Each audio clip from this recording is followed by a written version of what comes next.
Welcome to my channel. இன்றைக்கி நான் பிரண்டை வச்சுட்டு ரசம் தான் பண்ண போகிறேன்.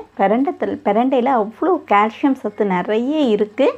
வாரத்தில் எல்லோரும் ஒரு வாட்டியாவது பிரண்டை வச்சுட்டு நம்ம ஒரு டிஷ்ஷை சேர்த்துக்கணும். வாங்க அது எப்படி செய்யறது. ரசம் செய்யறதுக்கு நான் பிஞ்சு பிரண்டையாக பார்த்து எடுத்து வச்சுருக்கேன். பிஞ்சாக எடுத்துக்கோங்க. முத்தலாக இருந்ததுன்னா நமக்கு நார் நாராக இருக்கும். இது அதோட இலை தான். இதுவும் நல்ல பிஞ்சு இலை தான். அதனால இதையும் நான் வேஸ்ட் ஆக்காமல் இதோட சேர்த்துருக்கேன். இப்போ இதை வதக்கிக்கலாம். இப்போ நான் கடாய் போட்டிருக்கேன். அதில் ஒரு ஸ்பூன் நல்லெண்ணெய் விட்டுருக்கேன். இந்த பிரண்டையை நம்ம இதில் போட்டு நல்லா வதக்கிக்கலாம்.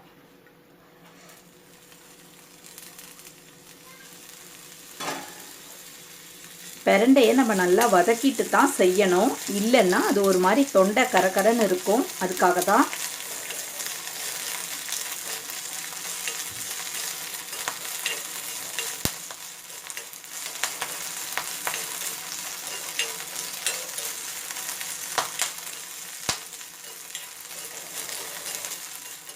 இந்த அளவுக்கு நல்லா மொரிஞ்சு வந்திருக்கணும் பிரண்டை. ஒரே ஒரு சிவப்பு மிளகாய் அதையும் சேர்த்துக்கிறேன். அதே மாதிரி ஒரே ஒரு கருவேப்பிலை, ஒரே ஒரு ஆர்க்கு அதையும் சேர்த்துட்டு நான் அடுப்பை ஆஃப் பண்ணிக்கிறேன். இது நல்லா ஆறினதுக்கு அப்புறம் நம்ம அரைக்கணும். நல்லா ஆறிடுச்சு. நான் அதை மிக்ஸி ஜாரில் சேர்த்துக்கிறேன்.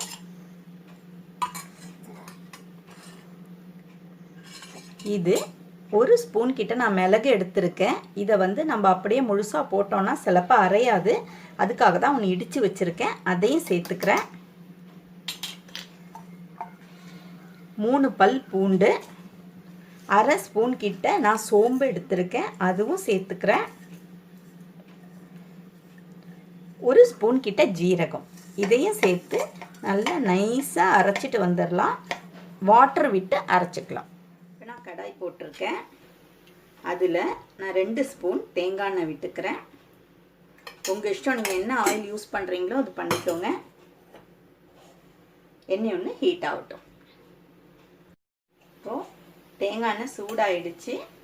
நான் கடுகு சேர்த்துக்கிறேன். ஒரே ஒரு வரமிளகாய் அதையும் சேர்த்துக்கிறேன்.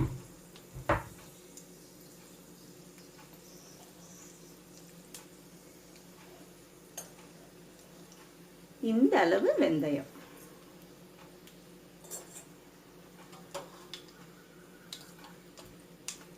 கடுகு ஒன்று பொரியட்டும். நான் ஒரே ஒரு சின்ன வெங்காயம் கட் பண்ணி வச்சுருக்கேன். அதுவும் சேர்த்துக்கிறேன். சின்ன வெங்காயம் போட்டு செஞ்சோன்னா இந்த ரசம் நல்லா இருக்கும். அதோட ஒரே ஒரு கருவேப்பிலை,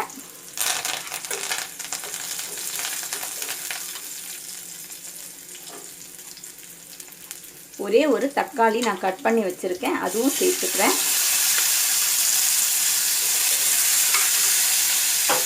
தக்காளி நல்லா குழஞ்சு வேகணும்.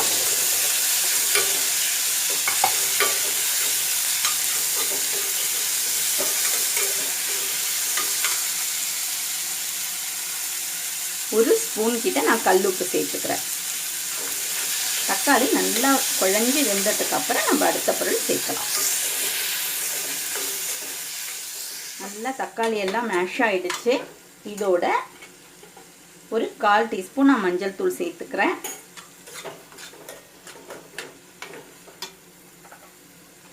இது நம்ம பிரண்டை அரைச்சி வச்ச விழுது.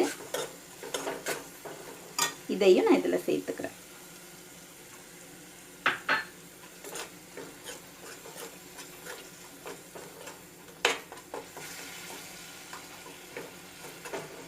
நம்ம விட்ட தேங்காய் எண்ணெய் ஒன்று வெளியில் வரணும். அது வரைக்கும் இது நல்லா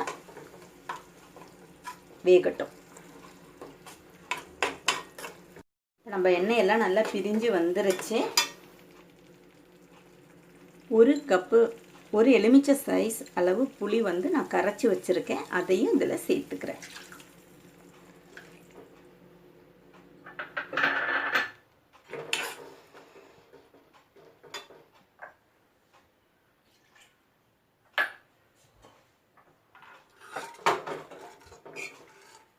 இது வந்து மிக்ஸி வாஷ் பண்ண வாட்டர், அதுவும் சேர்த்துட்டு தேவையான அளவு மட்டும் நம்ம வாட்டர் சேர்த்துக்கலாம்.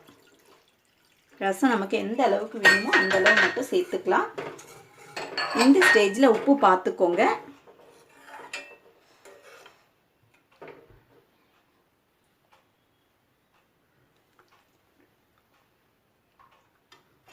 எனக்கு உப்பு கரெக்டாக இருக்குது. ரசம் ஒன்று நுரைச்சி வரட்டும், அதுக்கப்புறம் நம்ம ஆஃப் பண்ணி சுற்றியும் பதஞ்சு வருது. அவ்வளோதான், நான் கேஸ் ஆஃப் பண்ணிக்கிறேன். நம்மளோட ரசம் ரெடி ஆயிடுச்சு. நான் வேறொரு பவுலில் மாற்றிக்கிறேன்.